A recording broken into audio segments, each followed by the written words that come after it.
Tao po. Dracula po.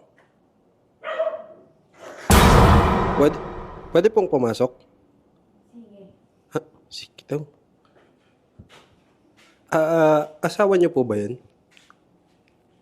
Oo. Ano pong pangalan niya? Siya si Vladimir. Vladimir? Pog. Dracula, mi.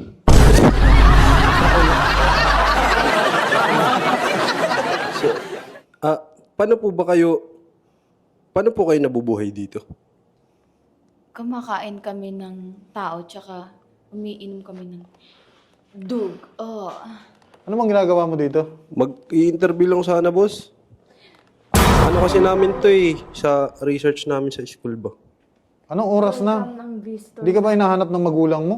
Ito kasi, sabi, ganitong oras doon lumalabas yung mga Dracula Mukha baka may Dracula. Sabi dito daw po matatagpuan yung mag-asawang Dracula.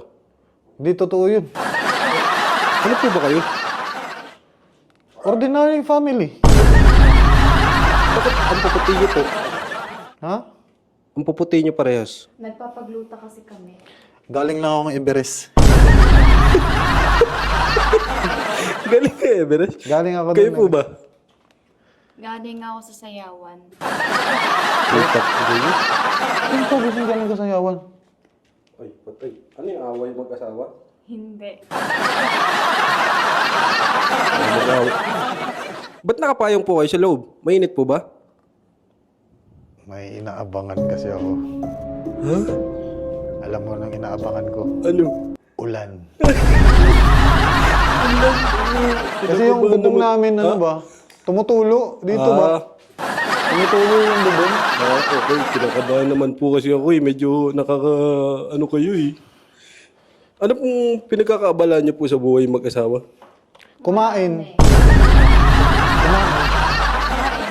Tapos, Kumain ng ano. ikuwento pa ba natin sa kanya yung private life natin kung anong ginagawa natin palagi? Huwag kang bumulong nga. Di ka maririnig sa mic. Bago yung gawin natin. Ipapakita natin sa kanya. Bumubulong ka na naman, Mi. Malapit yung mic, tang ina ka. Sabihin ko natin sa kanya yung sikreto natin. Gusto mo malaman kung ano yung sekreto namin? Huwag natin sabihin sa kanya. Baka yumaman din siya.